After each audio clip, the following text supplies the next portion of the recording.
MNR ನ್ಯೂಸ್ಗೆ ಸ್ವಾಗತ. ನಾನು ನಟರಾಜ್ MNR.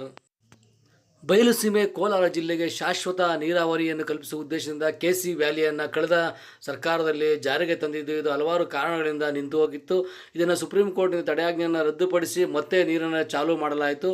ಈ ಒಂದು ನೀರಿನ ವೀಕ್ಷಣೆಗೆ ವಸತಿ ಸಚಿವರಾದ MTB ನಾಗರಾಜಣ್ಣನವರು, ಜಿಲ್ಲಾ ಪಂಚಾಯತಿ ಸದಸ್ಯರಾದ C ನಾಗರಾಜ್ ಅವರು, ಬ್ಲಾಕ್ ಕಾಂಗ್ರೆಸ್ ಅಧ್ಯಕ್ಷರಾದ ರಘುವೀರ್ ಅವರು ಆಗಮಿಸಿ KC ವ್ಯಾಲಿಯ ಕೊಳವೆ ನೀರನ್ನು ನೋಡಿ ಮತ್ತು ತಾವರೆಕೆರೆಗೆ, ಹೊಸಕೋಟೆ ತಾಲೂಕಿನ ತಾವರೆಕೆರೆ ಮುಖಾಂತರವಾಗಿ 7 ಕೆರೆಗಳನ್ನು ನೀರು ತುಂಬಿಸುವ ಒಂದು ಕೊಳವೆ ಹತ್ರ MTB ನಾಗರಾಜರು ಆಗಮಿಸಿದನ್ನು ವೀಕ್ಷಣೆ ಮಾಡಿದರು.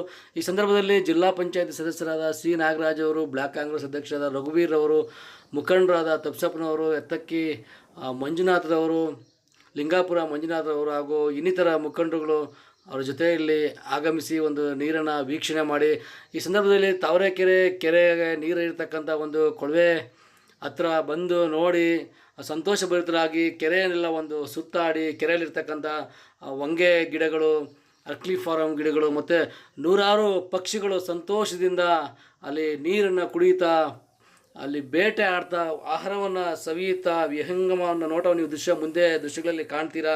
ಈ ಒಂದು ನೀರು ಏನು ಹರಿತಾ ಇದೆ ತಾವರೆಕೆರೆಗೆ, ಈ ತಾವರೆಕೆರೆ ತುಂಬಿದ ನಂತರ ನೈಸರ್ಗಿಕ ಕಾಲುವೆಗಳ ಮುಖಾಂತರವಾಗಿ ಒಂದು 7-8 ಕೆರೆಗಳು, ಎಳಚಹಳ್ಳಿ, ಮುಗ್ಬಾಳ, ದೊಡ್ಡನಲ್ಲೂರಲ್ಲಿ, ಚಿಕ್ಕೆರೆ, ದೊಡ್ಡೂರು, ಅಮಾನಿಕೆರೆ, ಹೊಸಕೋಟೆ ಚಿಕ್ಕೆರೆ ಮತ್ತು ದೊಡ್ಡ ಕೆರೆಗಳ ಮುಖಾಂತರವಾಗಿ ಹೊಸಕೋಟೆ ದೊಡ್ಡಕೆರೆ ತಲುಪುವಂಥ ಒಂದು ಶಾಶ್ವತ ನೀರಾವರಿ ಯೋಜನೆಯಿಂದ ಮಹತ್ತರವಾಗಿರುವಂಥ ಕೊಡುಗೆಯನ್ನು ಹಿಂದಿನ ಸರ್ಕಾರದಲ್ಲಿ ಮುಖ್ಯಮಂತ್ರಿ ಸಿದ್ದರಾಮಯ್ಯನವರು ಮತ್ತು ವಸತಿ ಸಚಿವರಾದ MTB ನಾಗರಾಜಣ್ಣವರ ಹೋರಾಟದಿಂದಾಗಿ, ಅವರ ಜನಪರ ಕಾಳಜಿಯಿಂದಾಗಿ ಒಂದು ಶಾಶ್ವತ ನೀರಾವರಿ ಯೋಜನೆಯನ್ನು ರೂಪಿಸಿರ್ತಕ್ಕಂಥದ್ದು ಬಹಳ ಹರ್ಷದಾಯಕವಾಗಿದೆ ಅಂತೇಳಿ ತಿಳಿಸಿದ್ದಾರೆ. ನೀವು ನೋಡ್ತಾ ಇದ್ದೀರಾ, ಒಂದು ತಾವರೆಕೆರೆ ಭಾಗದಲ್ಲಿ, ಹಿಂಭಾಗದಲ್ಲಿ ಎಲ್ಲಿ ಕಾಲುವೆ ನೀರು ಬರ್ತಾ ಇದೆ ಆ ಹಿಂಭಾಗದಲ್ಲಿ ಒಂದು 20% ಭಾಗ ನೀರಿಗಾಗಲೇ ಹರಿದು ಸುಮಾರು 20 ವರ್ಷಗಳಿಂದ ಕೆರೆ ಒಡಲು ಬರದಾಗಿದ್ದರಿಂದ ಕೆರೆಯೆಲ್ಲ ತುಂಬ ಭೂಮಿ ಬಾಯಿ ಬಿಟ್ಟಿತ್ತು. ಅದೆಲ್ಲ ನಿಧಾನವಾಗಿ ನೀರನ್ನು ಕುಡ್ಕೊಂಡು ಕ್ರಮೇಣವಾಗಿ ಹರಿದು ಬರ್ತಾ ಇರೋದು ದೃಶ್ಯಗಳಲ್ಲಿ ಕಾಣ್ತಾ ಇದ್ದೀರಾ ನೀವು. ಏನೊಂದು ಅರ್ಕ್ಲಿ ಫಾರಮ್ ಇದೆ, ಇಲ್ಲಿ ಈ ಭಾಗದಲ್ಲಿ ಈಗಾಗಲೇ ನೀರು ನಿಂತ್ಕೊಂಡಿದೆ. ಇನ್ನೊಂದು ಈ ತಿಂಗಳೊಳಗಡೆ ಕೆರೆ ತುಂಬುವಂಥ ನಿರೀಕ್ಷೆ ಇದೆ. ಅದ್ರ ಜೊತೆಗೆ ಮಳೆರಾಯ ಸ್ವಲ್ಪ ಕೃಪೆ ತೋರಿದೆ, ಇನ್ನೂ ಸ್ವಲ್ಪ ಬೇಗ ಕೆರೆ ತುಂಬೋ ಸಾಧ್ಯತೆ. ಈ ಒಂದು ನೂರಾರು ಪಕ್ಷಿಗಳು ನೀವು ದೃಶ್ಯಗಳಲ್ಲಿ ಕಾಣ್ತೀರಾ, ನೂರಾರು ಪಕ್ಷಿಗಳು ಯಾವ ರೀತಿಯಾಗಿ ಸ್ವಚ್ಛಂದವಾಗಿ ಹಾರಾಟವನ್ನು ನಡೆಸ್ತಾ ಇದೆ. ಇದೊಂದು ಪಕ್ಷಿಧಾಮ ಆಗೋದ್ರಲ್ಲಿ ಯಾವುದೇ ಆಶ್ಚರ್ಯ ಇಲ್ಲ ಅಂತೇಳಿ ಈ ಪಕ್ಷಿಗಳನ್ನು ನೋಡಿದಾಗ ನಿಮಗೆ ಅನಿಸುತ್ತೆ. ಏನೇ ಆಗಲಿ, ಒಟ್ಟಿನ ಮೇಲೆ ಹೊಸಕೋಟೆ ತಾಲೂಕಿಗೆ ಎತ್ತಿನಹೊಳೆ, KC ವ್ಯಾಲಿ ಮತ್ತು ಹನಗೊಂಡಹಳ್ಳಿ ವ್ಯಾಲಿ ಮುಖಾಂತರವಾಗಿ ಹೊಸಕೋಟೆ ತಾಲೂಕಿನ ಎಲ್ಲ ಕೆರೆಗಳು 5 ವರ್ಷಗಳಲ್ಲಿ ಸಂಪೂರ್ಣವಾಗಿ ತುಂಬಿ ಮತ್ತೊಂದು ಮಲೆನಾಡು ಆಗೋದ್ರಲ್ಲಿ ಯಾವುದೇ ಸಂದೇಹ ಇಲ್ಲ ಅಂತೇಳಿ ಇಲ್ಲಿನ ಗ್ರಾಮಸ್ಥರು ಮತ್ತು ಮುಖಂಡರುಗಳು ಹರ್ಷವನ್ನು ವ್ಯಕ್ತಪಡಿಸಿದ್ದಾರೆ. ಒಂದು 5-6 ತಿಂಗಳ ಹಿಂದೆ ನಮ್ಮ ರಾಜ್ಯ ಸರ್ಕಾರ ಇದ್ದಾಗ ನಮ್ಮ ಮುಖ್ಯಮಂತ್ರಿಗಳಾದಂಥ ಸಿದ್ದರಾಮಯ್ಯನವರ ನೇತೃತ್ವದಲ್ಲಿ KC ವ್ಯಾಲ್ಯೂ ಮಣ್ಣು ಬೆಲ್ಲಂಡೂರು ಕಡೆಯಿಂದ KC ವ್ಯಾಲ್ಯೂ ನರಸಾಪುರ ಕೆರೆಗೆ ಉದ್ಘಾಟನೆ ಪೂಜೆ ಮಾಡಿದ್ರು. ಆವತ್ತಿನಿಂದ ನೀರು ನರಸಾಪುರ ಕೆರೆ ತುಂಬಿ ಪಕ್ಕದ ಕೆರೆಗಳಿಗೆಲ್ಲ ಹರಿತಿದ್ವು.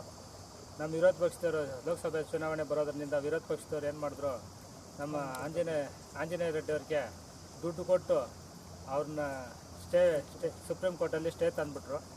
ಆಗ ಸುಮಾರು ಒಂದು 3-4 ತಿಂಗಳಿಂದ ಬರೋ ನೀರು ಕೂಡ ನಿಲ್ಲಿಸ್ಬಿಟ್ರು ಸ್ಟೇ ತಂದು.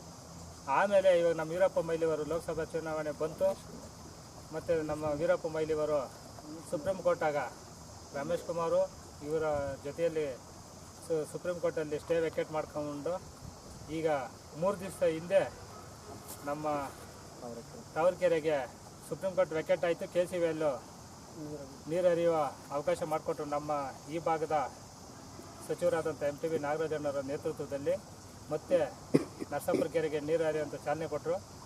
ಆಗ ನಮ್ಮ ತಾವರೆಕೆರೆ ಪಂಚಾಯತಿಯವರು ನಮ್ಮ ಸಚಿವರು ಕೇಳ್ಕೊಂಡಾಗ ನಮ್ಮ ಸಚಿವರು ಬಂದು ಕೆರೆಗೆ ನೀರು ಹರಿಸ್ತಾ ಇದ್ದಾರೆ. ಈಗಾಗಲೇ 3 ದಿವಸಕ್ಕೆ ಒಂದು 10% ಕೆರೆ ತುಂಬಾಗಿದೆ. ಇವಾಗ ಈ ಕಡೆ ಸರ್ಕಾರ ಕೆರೆಯಲ್ಲಿ ಕಾನಿಗೆ ಮರಗಳು ನೆಟ್ಟಿದ್ದಾರೆ. ಭಾಳ ಅಂದವಾಗಿ ಪಕ್ಷಿಗಳು, ಕೊಕ್ಕರಿಗಳು ಎಲ್ಲ ನೀರುಗಳು ಕುಡ್ಕೊಂಡು ಈಜುಗಳು ಹೊಡ್ಕೊಂಡು ಹೋಗ್ತವೆ. ನಮ್ಗೆ ಭಾಳ ಸಂತೋಷ ಆಯಿತು. ಇವತ್ತು ನಾವು ಕೆರೆ ವೀಕ್ಷಣೆ ಮಾಡಿ ಕೆರೆಗಳು ತುಂಬಿ ಮತ್ತು ಎಲ್ಚಳ್ಳಿ ಕೆರೆ ಆಗ್ಬೋದು, ಒಂದು 7-8 ಕೆರೆ ತುಂಬುವಂಥ ಅನುಕೂಲ ಆಗ್ತಾಯಿದೆ.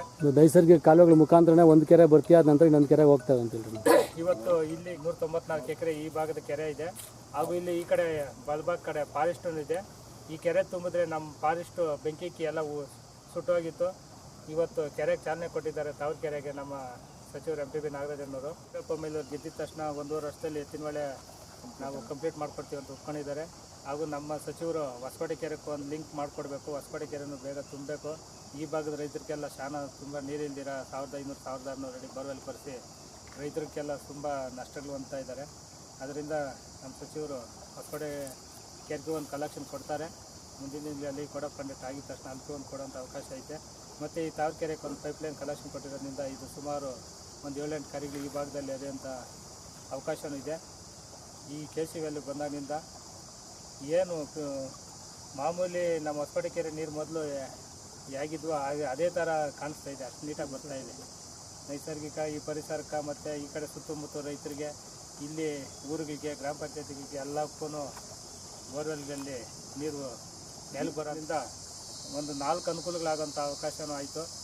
ಮತ್ತು ಪರಿಸರ ಬೆಳೆಯುವಂಥ ಅವಕಾಶ ಸಿಕ್ತು. ಮತ್ತು ಪಂಚಾಯತ್ಗಳಲ್ಲಿ ಏನು ಬೋರ್ವೆಲ್ಗಳಲ್ಲಿ, ಊರುಗಳಲ್ಲಿ, ಗ್ರಾಮಗಳಲ್ಲಿ ಅಂತರ್ಜಾಲ ಎಲ್ಲಿ ಕೆಳಮಟ್ಟಕ್ಕೆ ಹೋಗಿತ್ತು ಅದು ಅಂತರ್ಜಾಲ ಮೇಲೆ ಬರೋಂಥ ಅನುಕೂಲನೂ ಆಯಿತು. ಮತ್ತು ಎಲ್ಲ ರೈತರುಗಳಿಗೂ ಬೆಳೆಗಳು ಬೆಳ್ಕೊಂಡು ಜೀವನ ಮಾಡೋಕ್ಕಂಥ ಒಂದು ಉದ್ಯೋಗಕ್ಕೆ ಅವಕಾಶ ಆಯಿತು. ಮತ್ತು ಪ್ರಾಣಿ ಪಕ್ಷಿಗಳು ನೀರು ಕುಡ್ಕೊಂಡು ಮಧ್ಯಾಹ್ನ ಹೊತ್ತು ಬಿಸಿಲಿನಾಗ ಈಗಾಗಲೇ 3 ದಿವಸದಿಂದ ಈಚೆನೆ ನೀರು ಬಿಟ್ಟು ಒಂದು 30 ಕೆರೆ ಅಷ್ಟು ಭಾಗದ ನೀರು ಹರ್ಕೊಂಡು ಇವತ್ತು ಸಾವಿರಾರು ಪಕ್ಷಿಗಳು ಬಂದು ಇವತ್ತು ಈ ಬಿಸಿಲಿನಲ್ಲಿ ನೀರು ಕುಡ್ಕೊಂಡು ಈಜು ಹೊಡ್ಕೊಂಡು ಆರಾಮಾಗಿ ಹೋಗ್ತವೆ. ನಮಗೆಲ್ಲ ವೀಕ್ಷಣೆ ಮಾಡಿ ನಮಗೆಲ್ಲ ತುಂಬ ಖುಷಿ ಆಯಿತು. ನಮ್ಮ ರಾಜ್ಯ ಸರ್ಕಾರ ಬಂದ ಮೇಲೆ KC ವ್ಯಾಲಿ ಮಾಡಿಕೊಟ್ಟಿದ್ದ ಅಂತ ನಮ್ಮ ಸರ್ಕಾರಕ್ಕೆ ನಾನು ಹೃತ್ಪೂರ್ವಕ ಅಭಿನಂದನೆಗಳು ಸಲ್ಲಿಸ್ತೀನಿ. ಮತ್ತು ರೈತ ಪರವಾಗಿ ನಮ್ಮ ಹೊಸಕೋಟೆ ತಾಲೂಕಿನ ಎಲ್ಲ ಜನಾಂಗದ ಸಮುದಾಯಗಳವರೆಗೆ ನಾನು ಖುಷಿ ಬೀಳ್ತಾವ್ರೆ. ನಮ್ಮ ಸಚಿವರು ಭಾಳ ಅನುಕೂಲ ಮಾಡಿಕೊಟ್ಟಿದ್ದಾರೆ. ಇಲ್ಲಿ ಲಿಂಕ್ ಮಾಡಿಕೊಟ್ಟು ಇವತ್ತು ಈ ಸುತ್ತಮುತ್ತ ಕೆರೆಗಳು ತುಂಬುವಂಥ ಅವಕಾಶ ಆಯಿತು. ನಮ್ಮ ಸಚಿವರಿಗೂ ಮತ್ತು ನಮ್ಮ ಕಾಂಗ್ರೆಸ್ ರಾಜ್ಯ ಸರ್ಕಾರ ಬಂದ ಕಾಂಗ್ರೆಸ್ ಸರ್ಕಾರ ಮಾಡ್ತಕ್ಕಂಥ ಸಾಧನೆಗಳಿಗೂ ನನ್ನ ಅಭಿನಂದನೆ ಸಲ್ಲಿಸ್ತಾ, ಈ ದಿನ ನಾವು ಏನಿಲ್ಲಿ ನಿಂತಿದ್ದೀವಿ, ಇದು ನಮ್ಮ ತಾವರೆಕೆರೆ ಗ್ರಾಮದ ಕೆರೆ. ಇಲ್ಲಿ ನಾವು ಇವತ್ತು ಯಾಕಪ್ಪ ಬಂದ್ವಿ ಅಂತಂದರೆ, ಇವತ್ತು ಈ ಕೆರೆಗೆ ಬಂದಾಗ ಬಹಳ ಅತ್ಯಂತ ಖುಷಿ ಆಯಿತು ನಮಗೆ. ಏನು ಇವತ್ತು KC ವ್ಯಾಲ್ಯೂ ನೀರು ಇವತ್ತು ನಮ್ಮ ಹೊಸಕೋಟೆ ತಾಲೂಕಿಗೆ ಈ ತಾವರೆಕೆರೆಗೆ ಬಿಡಬೇಕು ಅಂತ ಹೇಳಿ ಕಳೆದ ಸರ್ಕಾರದಲ್ಲಿ ಸನ್ಮಾನ್ಯ ಸಿದ್ದರಾಮಣ್ಣವ್ರು ಮುಖ್ಯಮಂತ್ರಿಗಳಾಗಿದ್ದಾಗ ಈ KC ವ್ಯಾಲಿ ಯೋಜನೆ, ಮಹತ್ಕರವಾದ ಯೋಜನೆ, ಇವತ್ತು ಈ ಕೋಲಾರ ಜಿಲ್ಲೆ, ಚಿಕ್ಕಬಳ್ಳಾಪುರ ಜಿಲ್ಲೆ ಆ ಕಡೆ ನೀರಿಲ್ಲದೆ ಬರಗಾಲ ಪೀಡಿತರಾಗಿದ್ದಾಗ ಈ ಬೆಳೆಂದೂರು ಮತ್ತು ಕೋರಮಂಗಲ ಕೆರೆಯಿಂದ ಆ ನೀರನ್ನು ಈ ಭಾಗ ಕರೆಸೋಕ್ಕೆ ರಮೇಶ್ ಕುಮಾರ್ ಅವರು ಇನ್ನೂ ಅನೇಕ ಮುಖಂಡರುಗಳು ಈ ಕೆರೆ ನೀರನ್ನು ಅಲ್ಲಿಗೆ ಕೊಂಡೊಯ್ದಿದ್ರು. ಆ ನೀರನ್ನು ನಮ್ಮ ನಾಯಕರಾದಂಥ ಕಳೆದ ಸರ್ಕಾರದಲ್ಲಿ ಶಾಸಕರಾಗಿ ಈಗಿನ ಸರ್ಕಾರದಲ್ಲಿ ವಸಿಸಿದಂಥ MTB ನಾಗರಾಜಣ್ಣವರು ಕೂಡ ಭಾಳಷ್ಟು ಪ್ರಯತ್ನ ಪಟ್ಟು ನಮ್ಮ ತಾಲೂಕು ಕೂಡ ಆ ನೀರನ್ನು ಹರಿಸಬೇಕು ಅಂತ ಹೇಳಿ ಒಂದು ಫೀಡರ್ ಚಾನಲ್ನ ಇವತ್ತು ತಾವರೆಕೆರೆಗೆ ಕೊಡಿಸಿದ್ರು. ಅದು ಅನೇಕ ಕಾರಣಗಳಿಂದ ನಿಂತೋಗಿತ್ತು. ಆದರೆ ಇವತ್ತು ಸುಪ್ರೀಂ ಕೋರ್ಟು ಆ ತಡೆಯಾಜ್ಞೆಯನ್ನು ತೆರವುಗೊಳಿಸಿ ಈಗ ನಮ್ಮ ತಾಲೂಕು ಕೂಡ ಕಳೆದ ಮಂಗಳವಾರ ಬುಧವಾರದಿಂದ ಕೆರೆಗೆ ನೀರು ಬಿಟ್ಟಿದ್ದಾರೆ. ಇವತ್ತು ಈ ಕೆರೆಗೆ ಬಂದಾಗ ಏನು ಸರಿಸುಮಾರು ಒಂದು 20-30% ಕೆರೆಯಲ್ಲಿ ಈಗಾಗಲೇ ನೀರು ಹರಿದಿದ್ದು ಅನೇಕ ಪ್ರಾಣಿ ಪಕ್ಷಿಗಳು ಇವತ್ತು ಈ ಕೆರೆಯಲ್ಲಿ ಆನಂದವಾಗಿ ವಿಹಾರ ಮಾಡ್ತಾ ಇದ್ದಾರೆ. ಈ ಯೋಜನೆ ಏನಪ್ಪ ಅಂತಂದರೆ, ಇದು ಮೂಲ ಉದ್ದೇಶ ಇಷ್ಟೇ. ನಾವು ಅಂತರ್ಜಲ 1,500 ಅಡಿ 1700 ಅಡಿ ಹೋಗಿದೆ. ಯಾರೂ ಅದ್ರ ಬಗ್ಗೆ ನಾವು ಗಮನ ಹರಿಸ್ತಾ ಇಲ್ಲ. ಕುಡಿಯೋಕ್ಕೆ ಭಾಳಷ್ಟು ಬರಗಾಲ ಉಂಟಾಗಿದೆ. ನಾವು ಏನೇ ಮಾಡಿಡ್ಬೋದು, ಮಕ್ಕಳಿಗೆ ಆಸ್ತಿ ಮಾಡ್ಬೋದು, ಹಣ ಮಾಡ್ಬೋದು, ಆದರೆ ಮುಂದಿನ ಪೀಳಿಗೆಗೆ ನೀರನ್ನು ಉಳಿಸ್ಲಿಲ್ಲ ಅಂತಂದರೆ ಅವರು ಜೀವನ ನಡೆಸುವಂತ ಯಾವತ್ತಾರು ಒಂದು ದಿನ ಯೋಚನೆ ಮಾಡಿದ್ರೆ ಇದು ನಿಜವಾಗ್ಲೂ ಆ ಇದಕ್ಕೆ ಇವತ್ತು ಉತ್ತರ ಈ KC ವ್ಯಾಲಿ ನೀರು ಇಲ್ಲಿ ನಮ್ಮ ಕೆರೆಗೆ ಬರ್ತಾ ಇರೋದು. ನಮ್ಮ ನಾಯಕರಂತ MTB ನಾಗರಾಜಣ್ಣವರು ಮುಂದಿನ ಪೀಳಿಗೆಗೆ ಇವತ್ತು ಎಲ್ಲ ಮಾಡಿರ್ತಾರೆ. ಆ ನೀರನ್ನು ಕೊಡಬೇಕು ಅನ್ನೋ ಉದ್ದೇಶದಿಂದ ಇವತ್ತು ಕಳೆದ ಸರ್ಕಾರ ನಿಮ್ಗೆ ಗೊತ್ತಿದ್ದಾಗೆ 100 ಕೋಟಿ ರೂಪಾಯಿ ಹೊಸಕೋಟೆ ತಾಲೂಕು ಅನಗೊಂಡಳ್ಳಿ ಏತ ನೀರಾವರಿ 30 ಕೆರೆ ನೀರು ತುಂಬತಕ್ಕಂಥ ಶಾಶ್ವತ ನೀರಾವರಿ ಯೋಜನೆ, ಮತ್ತೆ ಈ KC ವ್ಯಾಲ್ಯೂ ಇವತ್ತೇನು ತಾವರೆಕೆರೆಯಿಂದ ಹರ್ಕೊಂಡು ಇಲ್ಲೇ ಎಳ್ಚಳ್ಳಿ ಕೆರೆ, ಮುಗ್ವಾಳ ಕೆರೆ, ದೊಡ್ಡನಲ್ಲೂರಹಳ್ಳಿ ಕೆರೆ, ಹುಲ್ಲೂರು ಅಮಾನಿ ಕೆರೆ, ಹೊಸಕೋಟೆ ಚಿಕ್ಕೆರೆ ಹಾಗೂ ದೊಡ್ಡ ಕೆರೆಗೆ ಹರಿದು ಹೋಗಂತಕ್ಕಂಥ ಶಾಶ್ವತ ನೀರಾವರಿ ಯೋಜನೆ ಇವತ್ತು ಏನು ಮಾಡಿದ್ದಾರೆ ಅದು ನಿಜವಾಗ್ಲೂ ಶ್ಲಾಘನೀಯ ವಿಷಯ. ಈ ಕೆರೆ ತುಂಬಿದ ತಕ್ಷಣ ಅಂತರ್ಜಲ ಕುಸಿದು ಹೋಗಿರೋದು 100 ಅಡಿ 200 ಅಡಿಗೆ ಮೇಲೆ ಬರ್ತದೆ.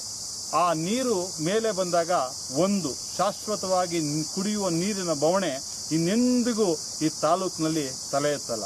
ಎರಡನೇದು, ಮತ್ತೆ ರೈತರ ಮುಖದಲ್ಲಿ ಅವರ ಬದುಕಿನಲ್ಲಿ ಮಂದಹಾಸ ಉಂಟು ಮಾಡ್ತದೆ.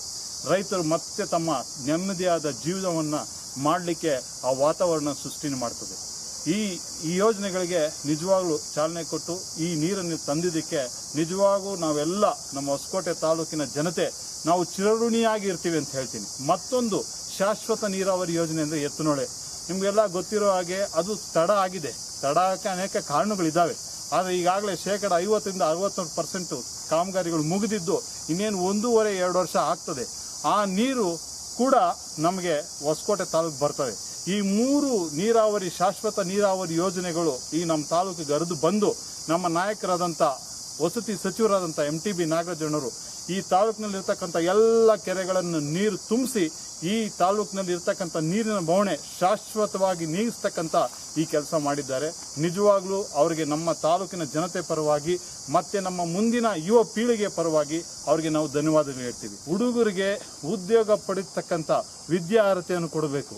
ತಮ್ಮ ಕಾಲ ಮೇಲೆ ತಾವು ಜೀವನ ಮಾಡ್ತಕ್ಕಂಥ ಶಕ್ತಿ ಕೊಡಬೇಕು. ಹಾಗೆ ಎಲ್ಲ ಸರ್ಕಾರಿ ವಿದ್ಯಾಸಂಸ್ಥೆಗಳಿಗೂ ಒಳ್ಳೆ ಗುಣಮಟ್ಟವಾದ ಶಿಕ್ಷಣ ಕೊಡಬೇಕು.